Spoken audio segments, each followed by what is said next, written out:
प्रणाम आप सभी को। मैं संजीव अरुण कुमार फिर से हाजिर हूँ आपके अपने चैनल क्रिक स्पोर्ट्स में। और पिछली वीडियो में हमने बात की थी मिस्टर उबैद कमाल के बारे में।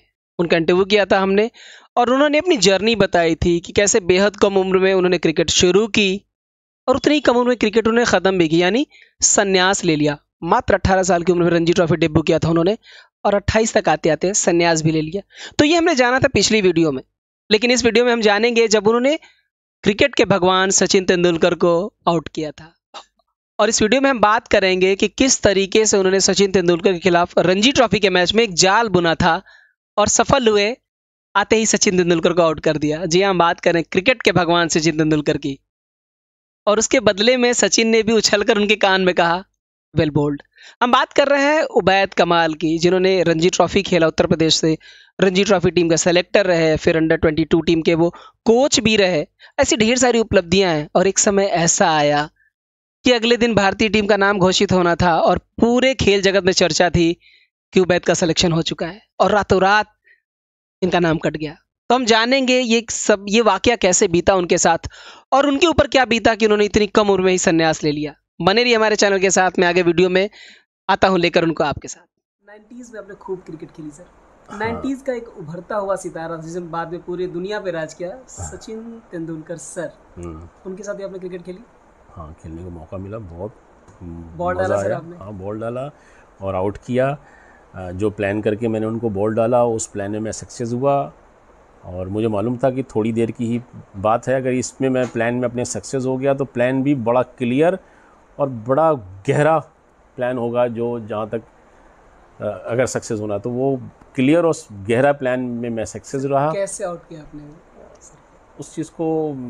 बस ये था कि एक्यूरेट बॉल करना है और कुछ अलग से करना है बीच में जिसमें सक्सेस हो सकते हैं। तो वो एक्यूरेसी भी मेंटेन किया और एक बॉल बिल्कुल अलग कर दिया। जैसा कि मैं 2 बॉलें उनको आउट स्विंग डाला विकेट के करीब से और तीसरा बॉल मैं विकेट के दूर शो किया कि मैं आउट स्विंग इन स्विंग करने जा रहा हूँ अब, लेकिन किया मैंने आउट स्विंग ही। तो वो दूर से जाने की वजह से वो टाइमिंग मिस हुई और मुझे एलबी मिला।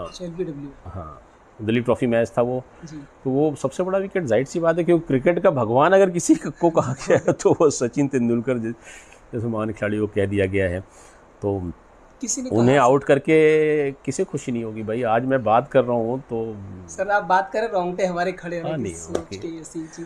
और सिर्फ वो एक अच्छे महान खिलाड़ी ही नहीं थे बल्कि बड़े कम बोलने वाले, और मतलब जो भी उनके लिए शब्द हम इस्तेमाल करें मेरे पास शब्द नहीं है। जब आपने सचिन तेंदुलकर को आउट किया तो सचिन ने कुछ आके कहा था आपसे? नहीं, ऐसा नहीं हुआ था।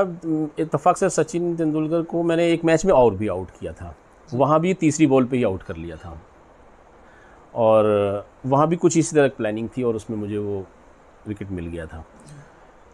चौथा match Ranji trophy final match था जिसमें उन्होंने मतलब लंच के आसपास तक 140 समथिंग करके वो आउट होके गए थे और वो उन्होंने बॉलरों का भूत बना दिया था। पंजाब वर्सेस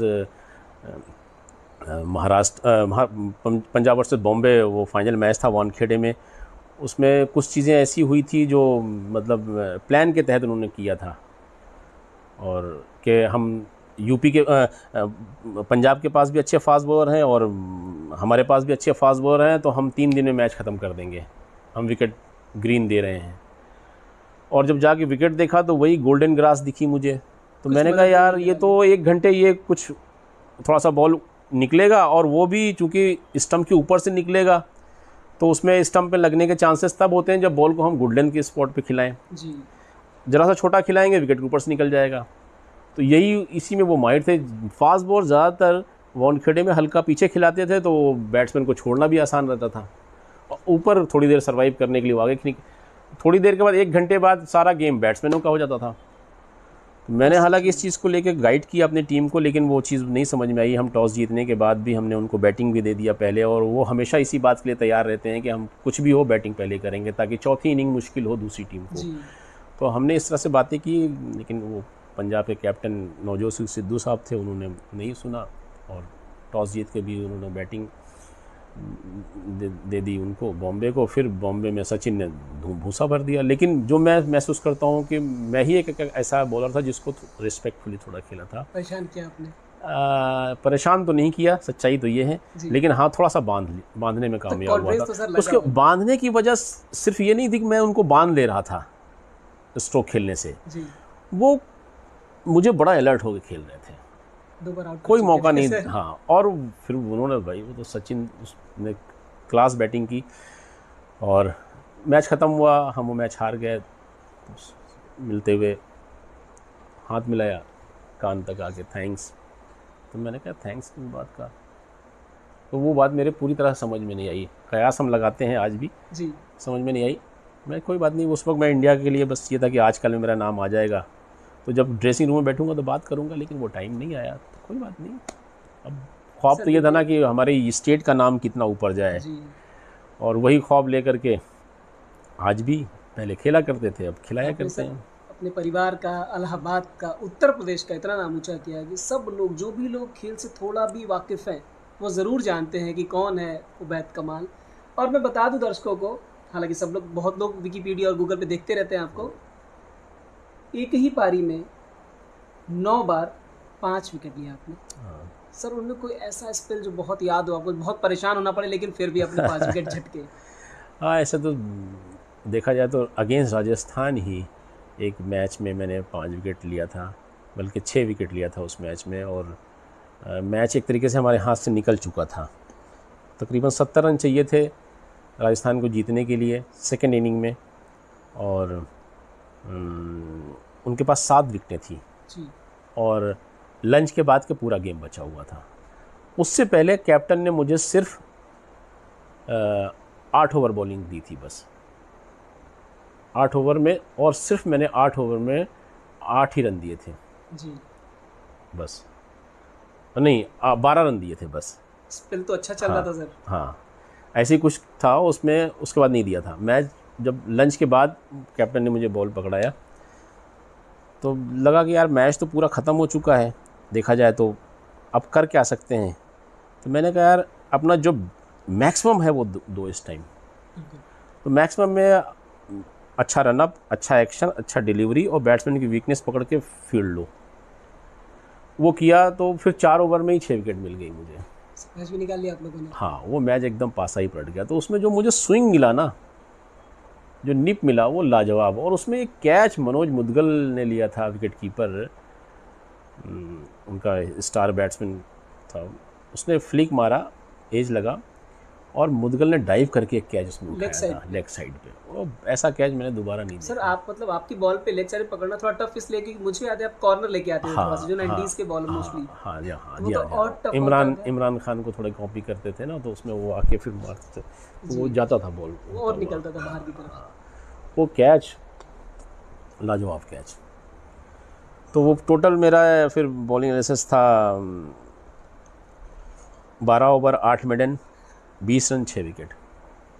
और उससे पहले का एक वाक़या है ये कि शाम में, सारा दिन ग्राउंड में थे, तो शाम में जल्दी खाना खा के सोना चाह रहे थे। तो मैं, ज्ञानेंद्र और रिजवान तीनों निकले खाना एक साथ खाने के लिए रेस्टोरेंट में। तो भूख बड़ी कस के लगी थी, तो रिजवान ने कहा कि क्या उबैद स्नैक्स वगैरह खाओगे कुछ? ज्ञानेंद्र स्नैक्स खाना है? तो सब ने मना कर दिया कि नहीं यार, खाना खाएंगे, भूख लगी है यार जी। अब वो इत्तेफाक से जब उसने ऑर्डर अपने लिए किया तो सामने आया, तो मैंने हाथ बढ़ाया, मैंने लाओ जा टेस्ट कर लें, तो उसने खींच लिया मजाक में प्लेट अपनी तरफ। तो मुझे बड़ा बुरा लगा, क्योंकि हम बड़े फास्ट बॉलर थे, तो एकदम से वो हिल गया मैं कि यार इसने प्लेट अपनी तरफ खींच लिया, यार मुझे खाने नहीं दिया। फास्ट बॉलर से भी एग्रेसिव होते हैं सर। फिर रिजवान मेरे से कहता रहा, यार खा लो बैठ, खाओ नहीं, मैंने कहा तूने प्लेट खींचा क्यों, मैं नहीं खाऊंगा। तो अच्छा, हम दोनों रूम पार्टनर भी थे जी। तो रिजवान ने कहा हम खाना नहीं खाएंगे, फिर हम जा रहे हैं। तो मैंने जा, कोई बात नहीं, उठ के चला गया वो। अच्छा, सामने ही होटल था, वो चला गया। तो मैंने ज्ञानेंद्र को बोला, मैंने ज्ञानेंद्र यार वो भी भूखा है यार, उसको यार बुला के ला यार। देखो मैं नहीं गया बुलाने उसको, मैंने बोला जा लोग सब चलती रहती है। तो ज्ञानेंद्र गया भी, तो वो नहीं आया, तो मैं भी उठ गया। मैंने कहा मैं भी खाना नहीं खाऊंगा। अब ज्ञानेंद्र ने अपना अकेले खाना खाया होगा। अब हम दोनों रूम पार्टनर, वो उसने चादर तान लिया था, मैं भी लेट गया अपने बेड पे। अब वो 1-1:30 बजे तक तो टीवी आता था, वो देखता रहा मैं, क्योंकि भूख की वजह से नींद नहीं आ रही, ना हम उससे बात कर रहे ना वो मेरे से बात कर रहा है, अब वो नींद नहीं आ रही है। बहरहाल 1 बजे के बाद वो झिलमिल सितारे शुरू हो गया, उसमें सारे प्रोग्राम तो पहले 12-1 बजे के बाद आने बंद हो जाते। खैर कब मुझे नींद आई मुझे नहीं पता, लेकिन सुबह जब उठे तो मैंने कहा यार रात में मेरी वजह से, मेन तो देखा जाए तो मैंने ही ज़्यादा नाराज़गी की वजह से वो चला गया, उसने तो मजाक किया था, सिर्फ प्लेट अपनी तरफ खींच ली थी मजाक में। तो ये सोच करके फिर हमने जो है, मैंने कहा अब ये उठेगा तो हो सकता है मेरे ऊपर बड़ा नाराज़ हो। तो मैंने नाश्ते का ऑर्डर किया, तो मैंने उठाया, मेरे रिजवान उठ यार नाश्ता कर लिया। तो रिजवान चुपचाप उठ के उसने नाश्ता कर लिया। भूख तो लगी थी सर उनको भी। ना पूछो भाई। तो वो रात की खुमारी और भूखे सोना, और फिर अगले दिन मॉर्निंग में फिर बॉल का ना मिलना बॉल करने के लिए। शशिकांत खांडेकर साहब कैप्टन थे, न जाने क्यों मुझे बॉल नहीं दे रहे थे, मतलब पूरा मैच हो गया था और सिर्फ मैं 8 ओवर ऐसा कुछ डाला था बस। फिर वो लंच के बाद जब मैच एक तरीके से वो छोड़ चुके थे, चलो कोटा पूरा कर देते, 70 रन बाकी है, सारा दिन दोपहर के बाद का सारा दिन पड़ा हुआ है यार, और 7 विकेटें हैं, तो तब उन्होंने मुझे बॉल दिया। तो वो जो नशा था ना नींद का और गुस्सा, वो सब उसमें फिर वो जो रिदम, जो परफेक्शन आया है ना एक्शन में, वो बैट्समैन को उड़ा के सर रख इतना दिया। मजा आ रहा है ना बात करते हुए आपसे। आमतौर पर मैं क्रिकेट समझ एसजी टेस्ट बॉल बहुत कम लोग समझ पाए हैं एक्चुअली में। वो दौर ऐसा था, वो दौर ऐसा था, एसजी टेस्ट आते ही फास्ट बॉल के तोते उड़ जाते थे। क्यों सर, ज़्यादा स्विंग होती थी बॉल? स्विंग ज़्यादा तो होती थी, लेकिन आदत पड़ी हुई थी विंस रेक्स सम्राट की बॉल से बॉल करने की, जिसमें शाइन बहुत होती थी और वो तेज़ निकलता था हार्ड बॉल। एकदम से एसजी टेस्ट इंग्लिश लेदर होता था, उसको बनाना पड़ता था। वो जो गंभीर प्रवृत्ति के लोग थे वो तो फटाक से जल्दी समझ जाते थे, जो आज़ाद मिजाज होते थे उनको समझ में नहीं आता था बॉल। शाइन भी थोड़ी कम होती है, वो उसे शाइन करना पड़ता था, बड़ा उसको स्टडी करा। आज भी मैं बहुत सारे फास्ट बॉलर से बात करता हूँ तो देखता हूँ उनको बॉल के बारे में उतनी नॉलेज ही नहीं होती। हम लोगों ने बहुत ज़्यादा रिसर्च किया है, हमने स्पेशली बहुत रिसर्च किया, तभी तो रिवर्स स्विंग जब शुरुआत हुई इंडिया में तो करने का सर्फ हासिल है। दर्शकों को ये बता दूं कि आपने लगभग पूरी दुनिया की क्रिकेट टीमों के साथ, जो जो लोग इंडिया आए, इंग्लैंड हो गया या हम वेस्ट इंडीज़ की बात कर लें, इन लोग की टीम आई उस दौर में, मैं 90s की बात कर रहा हूँ जब खतरनाक गेंदबाज हुआ करते थे, आपने उनको भी सामना किया एज ए बैट्समैन। तो वो कैसा एक्सपीरियंस रहा वेस्ट इंडीज़ के सामने? थोड़ा पैदाइशी एथलीट होते हैं तो दम से बॉल डालते हैं, उनकी बॉल तो लगता है वो लंबे चौड़े नहीं, उस लेवल पे जाने के बाद डर शायद ख़त्म हो चुका होता है। जी सर। डर तो वो नीचे खेलने में, वो ऊपर डर नाम की कोई चीज़ ऐसी नहीं रहती है। अगर कोई डरता है तो वो बड़ा जल्दी एक्सपोज हो जाता है। जी तो इंग्लैंड को भी खेला आपने, वेस्ट इंडीज़ के बॉलरों को भी खेला और उनके बल्लेबाजों को भी आपने खिलाया। एक बार आपका सर नाम पेपर में भी था कि शायद अगले टूर पे टीम जाने वाली थी, शायद न्यूजीलैंड या इंग्लैंड, और आपका लगभग सिलेक्शन पक्का था और उसी रात पता चलता है कि शायद अब टीम में नहीं है। ये मुझे एग्जैक्ट घटना नहीं पता है, लेकिन वो कहीं की बात हो रही थी और न्यूज़पेपर में था कि उबैद तो टीम में है। तो कुछ अगर बताएं उस बारे में। शायद आप उस टाइम की बात कर रहे हैं जब सचिन तेंदुलकर कैप्टन थे और टीम शायद न्यूजीलैंड ही जानी थी मेरे ख्याल से, और तब ज़रूरत फास्ट बॉलर की थी और भेज दिया गया था नोवेल डेविड ऑफ स्पिनर को, जिसमें बड़ा आर्टिकल भी आया था कि सचिन जैसे महान क्रिकेटर कैप्टन ने कह दिया था हुज नोवेल डेविड। वो सिलेक्शन हो गया उनका, वो हेडिंग थी हुज नोवेल डेविड, यानी एक फास्ट बॉलर श्रीनाथ अनफिट हुए थे तो उनकी जगह किसी को जाना था, फास्ट बॉलर को जाना चाहिए था तो ऑफिस पर भेज दिया गया। तो ये एक बड़ा, खैर हम उसमें ज़्यादा नहीं जाना चाहते, इसलिए कि मैं चाहता हूँ बचा जीवन जो है वो जितना सिंपल तरीके से जी लिया जाए उतना अच्छा है। जो भी लोग देख रहे हो आप सर, अभी रिसेंटली मैंने बताया कि 25 की टीम आपकी क्वार्टर फाइनल तक गई यूपी की, और अभी आप as a selector, as a observer UPCA के लिए बच्चों की तराशते हैं बच्चों को। हाँ, जो डिस्ट्रिक्ट से ऊपर जो मैचेस होते हैं, जोन लेवल के सिलेक्शन मैचेस जो होते हैं, उसमें एक पूरा ग्रुप यूपीसीए जो है उसमें भेजता है मैच ऑब्जर्वर बना के, सेलेक्टर बना के, तो उसमें भी यूपीसीए हमें अक्सर भेजता है। सर बच्चों में क्या देखते हैं वो यूएसपी क्या होती है या स्पार्क क्या होता है जो आप देखते हो और आपको लगता है नहीं यार ये खेलेगा? देखिए, फिट बच्चा तो अलग दिखाई दे ही रहा होता है, उसके चाल ढाल ही बता देते हैं, उसकी बॉडी लैंग्वेज बता देती है, फिर खेलने की शैली देखते हैं। जी। तो ज़्यादातर बच्चे तो परफॉर्मेंस करके आते हैं तो क्लियर रहता है। कुछ बच्चे होते हैं जिनकी परफॉर्मेंस नहीं निकल के आती, लेकिन टैलेंट बहुत सारा दिखता है तो हम उन्हें मौका देते हैं। इसी तरह से एक बड़ा क्लियर यूपीसीए की तरफ से हम लोगों जी। को मतलब आदेश रहता है, कह सकते हैं गाइडलाइन रहती है कि किसी बच्चे के साथ अन्याय ना होने पावे। लेकिन सर अगर हम आपकी बात करें तो कहीं ना कहीं हम सभी को ये लगता है कि आपके साथ तो अन्याय हुआ था ज़रूर। अगर थोड़ा सा प्रकाश डालें ताकि खिलाड़ी को पता चले कि एग्जैक्टली तो क्या दौर था उस टाइम पे, क्या पार्शियलिटी होती थी।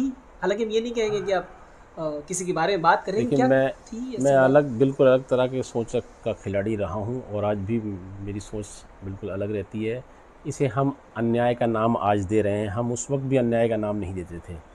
अन्याय नहीं, खिलाड़ी हमेशा जद्दोजहद से पैदा होता है, कड़ी मेहनत से पैदा होता है। जितना टफ हमारा जितना टफ मतलब तैयारी होगी, जितना टफ हम कंपटीशन में रहेंगे, उतना ही हम बेहतर परफॉर्मेंस करेंगे। निश्चित रूप से।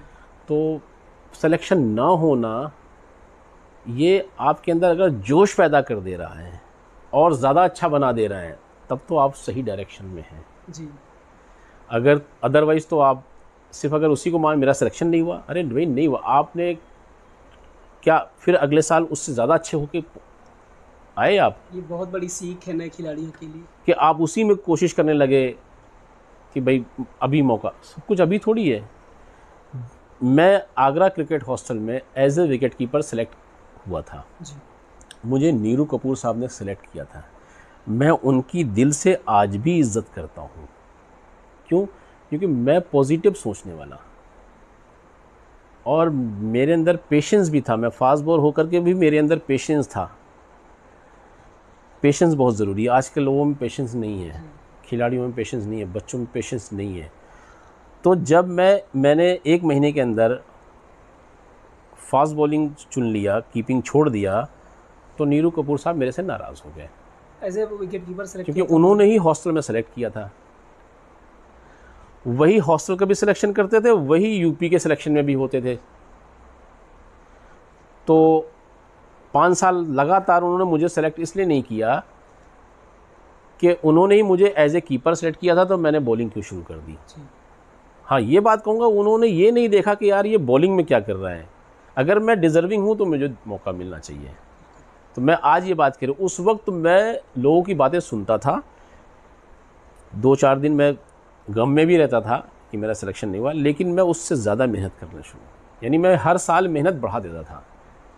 सर अब तो और वो मेहनत बढ़ाने का नतीजा ये हुआ कि एकदम से जब मैं दिल्ली गया तो मेरे लिए प्लेटफॉर्म तैयार दिखने लगे। कपिल पाजी ने मुझे बहुत प्यार दिया, कई सारे ऐसे टिप्स दिए जो आज भी मेरे काम आता है। मैं अब दूसरों को वो गाइड करता हूँ, बताता हूँ। कुछ एक्सरसाइजें उन्होंने बताई, कुछ ग्रिप मुझे बताई, ठीक है। तो जैसे उन्होंने कह दिया कि इसको हरियाणा से खेलना है, ठीक है। लोगों ने मुझसे बोला कि तेरे को कपिल पाजी ने बोल दिया, लेकिन बस उस वक्त वो था, जुनून था, जोश था खेलने का। फिर मध्यबाजी ने मेरे सर पे हाथ रख दिया, मुझे मोहन मिकिंस जैसी मोहन मिकिंस में जॉब दे दिया, जबकि स्कॉट्स में मैं रहा था। जब मैं कपिल पाजी के उसमें था तो स्कॉट्स में था, स्कॉट छोड़ के मैं मोहन मिकिंस आ गया। मोहन मिकिंस में कपिल पाजी मदन भाई साहब ने मेरे उस सर पे हाथ रखा, मुझे टिप्स देते रहे। खड़े होकर स्लिप में वो फील्डिंग करते थे मेरी बॉल पे मैच में, और वहाँ से गाइड करते थे। तो उनका इशारा मैं समझता था उस हिसाब से, तो वो चीज़ जो डेवलप होती चली गई, तो उसकी वजह से रणजी ट्रॉफ़ी मेरे लिए बड़ा आसान हो गया। फिर मैंने अपनी यूपी को अहमियत दिया। मैं ट्रायल पे आया और नीरू कपूर साहब थे कि नहीं मुझे नहीं याद आ रहा, लेकिन मैं सेलेक्ट हुआ यूपी टीम में। सर वर्ल्ड क्लास क्रिकेटरों के साथ आपने खेला, जिन्होंने वर्ल्ड कप पहली बार इंडिया को जिता के लाए, वो 1983 में, उसके बाद उन लोगों के साथ आपने खेला, तो ये बहुत बड़ा अचीवमेंट है। 83 में वर्ल्ड कप जीता के लाए थे जी। हाँ, उसके बाद आप लोग ने खेला साथ में। जी हाँ।